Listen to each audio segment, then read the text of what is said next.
చాలా నైపుణ్యం అనేది సాధించాడు.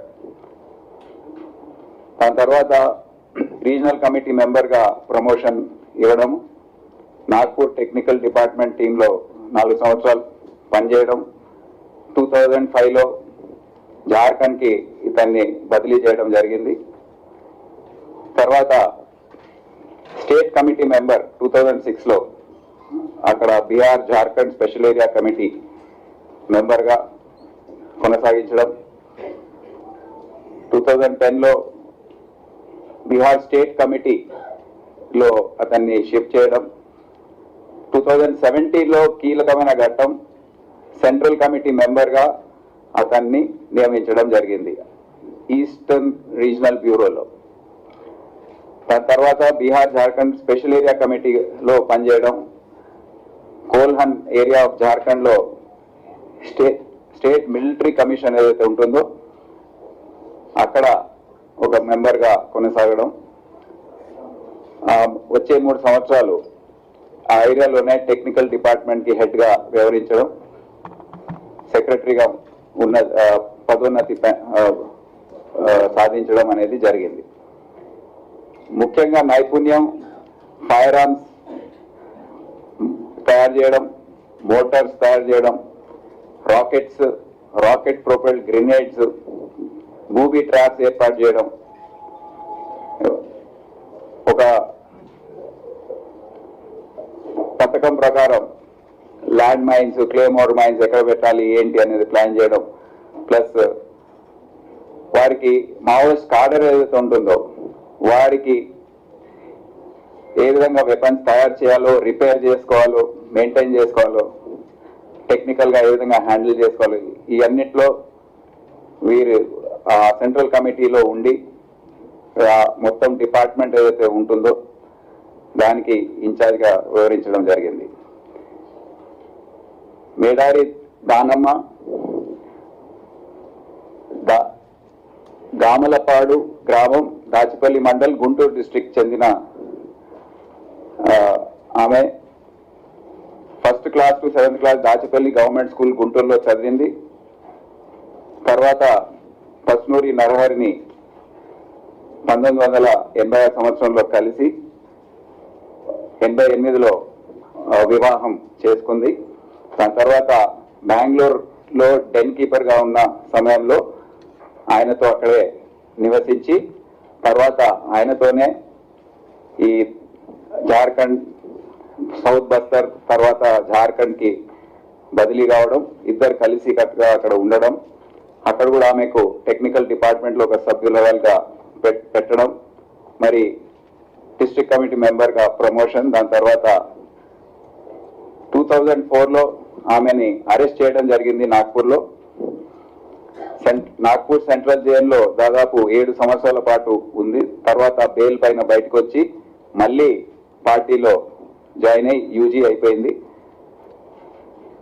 తర్వాత డిస్ట్రిక్ట్ కమిటీ సెక్రటరీగా బీహార్ జార్ఖండ్ స్పెషల్ ఏరియా కమిటీలో పనిచేసి 2018లో స్టేట్ కమిటీ మెంబర్గా బీహార్ జార్ఖండ్ స్పెషల్ ఏరియా కమిటీలో ఆమెకు పదోన్నతి ఇవ్వడం జరిగింది. అయితే వచ్చే 8 సంవత్సరాలు ఆమె ఆర్గనైజేషనల్ అండ్ టెక్నికల్ రెస్పాన్సిబిలిటీస్ అన్ని కూడా జార్ఖండ్, బీహార్ ప్రాంతంలో హ్యాండిల్ చేయడం జరిగింది. సో వీరిద్దరు కూడా ఈరోజు రాష్ట్ర ప్రభుత్వం ముందు, తెలంగాణ పోలీస్ ముందు ఇక్కడ ఏ విధంగా అయితే గత సంవత్సర కాలంలో మనం చూస్తున్నాము, దాదాపు 822 మంది క్యాడర్స్ 2024 నుండి సరెండర్ అయ్యారు. ఈ సరెండర్ అయిన వారిని ఏ విధంగా ప్రభుత్వం చూసుకుంటుంది, ఆదుకుంటుంది అనేది విని వారు ఆ ప్రాంతం నుండి ఇక్కడికి వచ్చి పోలీస్ ముందు సరెండర్ కావడానికి వారు సిద్ధపడ్డారు. ఇదే కాకుండా ఇదే సమయంలో 334 వెపన్స్ కూడా ఈ సరెండర్ అయిన కార్డర్ తీసుకొచ్చారు వారితో. అది చాలా ముఖ్యమైన అంశం.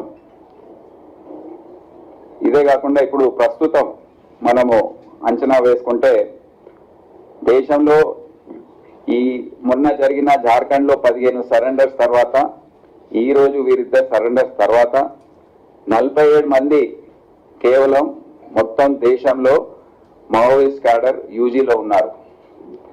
ఛత్తీస్గఢ్ లో 15 మంది, జార్ఖండ్ లో 13 మంది, ఒరిస్సాలో 15 మంది, తెలంగాణలో 3, ఏపీలో 1, మొత్తం కలిపి 47 మంది ఈ రోజు యూజీలో ఉన్నారు. మన రాష్ట్రంలో యూజీ ఉన్నవారు ముప్పాల్ లక్ష్మణరావు, గణపతి, వారి సరెండర్ కావాలని మన ముఖ్యమంత్రి గారు కూడా, కేంద్ర హోంశాఖ మంత్రి గారు కూడా అపీల్ చేశారు. వారు ఇంకా రాలేదు. నరహరి గారిని కూడా అడగడం జరిగింది. వారు కూడా వారిని అపీల్ చేస్తారు సరెండర్ కావడానికి. మేము కూడా మళ్ళీ పిలుపునిస్తున్నాం, మీరు ఎక్కడున్నా స్వచ్ఛందంగా వచ్చి లొంగిపోండి. మేము అన్ని విధాలుగా రాష్ట్ర ప్రభుత్వం తరఫున, పోలీస్ తరఫున అన్ని సౌకర్యాలు, మరి ఏదైతే సరెండర్ మరియు రిహాబిలిటేషన్ పాలసీ ఉందో దాని ప్రకారం అన్ని విధాలుగా మేము చూసుకుంటామని వారికి తెలియజేయడం జరుగుతుంది. అదే కాకుండా జోడే రత్నాబాయి, వైఫ్ ఆఫ్ ముప్పాల్ లక్ష్మణరావు, ఇద్దరు కూడా యూజీ ఉన్నారు. 3వ వ్యక్తి వార్తా శేఖర్ ఎలియాస్ మంతు, ఈమె కమ్యూనికేషన్ వింగ్ దండకారణ్య ఏరియాలో ఆయన కూడా ఇంకా యూజీలో ఉన్నారు. ఈ ముగ్గురికి మేము మరోసారి పిలుపునిస్తున్నాం తెలంగాణ పోలీస్ తరఫున. సెంట్రల్ కమిటీ మెంబర్స్ లో కేవలం 2 ఇప్పుడు అజ్ఞాతంలో ఉన్నారు, ముప్పాల్ లక్ష్మణరావు మరియు మిస్సిర్ బేస్రా ఎలియాస్ సాగర్. వీరిద్దరు కూడా అపీల్ మేము మళ్ళీ ఈ వేదిక పై నుండి చేస్తున్నాం. సో ఈ విధంగా మనము కొన్ని రోజుల క్రితం జగదల్పూర్ లో యూనియన్ హోమ్ మినిస్టర్ గారి ఆధ్వర్యంలో ఒక సభ జరిగింది. అక్కడ అభివృద్ధి కార్యక్రమాలు ఏదైతే కేంద్ర ప్రభుత్వం మరియు రాష్ట్ర ప్రభుత్వం చేపడుతున్నారో అవన్నీ కూడా వారు లాంచ్ చేయడం జరిగింది. ఏవైతే రాష్ట్రాలు ఈ పోరాటంలో గత 30-40 సంవత్సరాల నుండి కష్టపడుతున్నారో, అధికారులు ఏవైతే కష్టపడుతున్నారో వారందరినీ పిలిపించి సన్మానించడం, వారి కష్టాన్ని గుర్తించడం అనేది జరిగింది. దాని తర్వాత జరిగిన మీటింగ్ లో మా వచ్చే రోజుల్లో ఏ విధంగా మనం వ్యవహరించాలి, వీరందరూ ఏవైతే సరెండర్ అయ్యారో వారందరూ జనజీవన స్రవంతిలో కలిసే విధంగా ఏ చర్యలు తీసుకోవాలి, వారికి ఆదాయం మార్గాలు, ఏదైనా ఎంప్లాయ్మెంట్ గురించి, రీస్కిల్లింగ్ గురించి ఇవన్నీ కూడా చర్చించడం జరిగింది.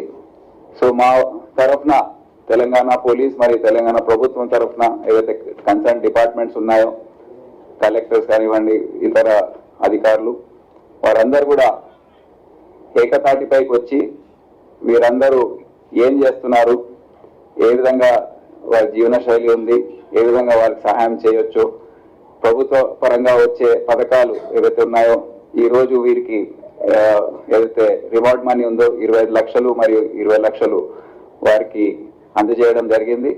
వచ్చే రోజుల్లో వారికి రాష్ట్ర ప్రభుత్వం ఏదైతే అష్యూర్ చేసిందో, ప్రామిస్ చేసిందో, హెల్త్ కార్డ్స్ కానివ్వండి, వారికి వారం రోజుల క్రితమే వీరు వచ్చారు, కానీ వారి ఆరోగ్యం అస్సలు బాలేదు. మలేరియా మరియు డెంగ్యూ సమస్యతో బాధపడుతూ దాదాపు 10 రోజుల పాటు మేమే చికిత్స అంతా కూడా సౌకర్యాలంతా అరేంజ్ చేసి వారు ఈరోజు కోలుకొని మీ ముందు ప్రవేశపెట్టడం జరిగింది. సో ఈ విధంగా అన్ని విధాలుగా మేము వీరందరినీ ఆదుకుంటున్నాం. సో ఈ సందర్భంగా ఎవరైతే మిగిలిన్నారో మావోయిస్టులు, యూజీ క్యాడర్ ఉన్నారో, ఎవరైతే ఈ 822 మందిలో ఎవరైతే ఛత్తీస్గఢ్ వారు ఉన్నారో, మేము వారికి రివార్డ్స్ ఇచ్చిన తర్వాత, ఎక్స్గ్రేషన్ అమౌంట్ ఇచ్చిన తర్వాత వారిని మళ్ళీ వారికి అప్పచెప్పడం జరిగింది. కేవలం 5-6 ఉండే వారిని కూడా ఈ గత వారం రోజుల్లో ఛత్తీస్గఢ్ ప్రభుత్వానికి అప్పగించాం. ఎవరైతే మన ప్రాంతంలో ఉన్నారో నేను తొందరలో ఆ ప్రాంతాన్ని విజిట్ చేయబోతున్నాను. అక్కడ వ్యక్తిగతంగా వారిని కలిసి అక్కడ ఏమీ అవసరం అనేది వీరిపైన మేము దృష్టి సారించి ఎస్ఐబి మానిటర్ చేస్తూ ఉంది.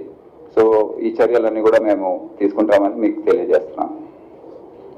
ఇప్పుడు మీకు ఎనీ డౌట్స్ సరే ఆపరేషన్ కవర్ నిమిషం ఐ థింక్ నారాయణ గారు మేము మాట్లాడుకుంటాం.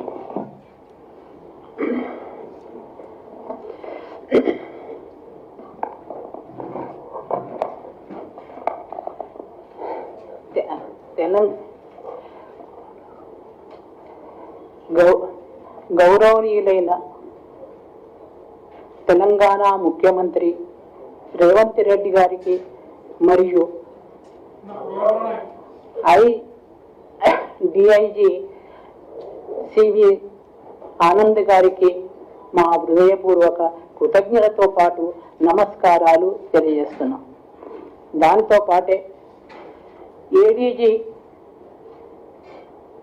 ఇంట్ మరియు ఐజీ గారికి కూడా ప్రత్యేక కృతజ్ఞతలు తెలియజేస్తున్నాం.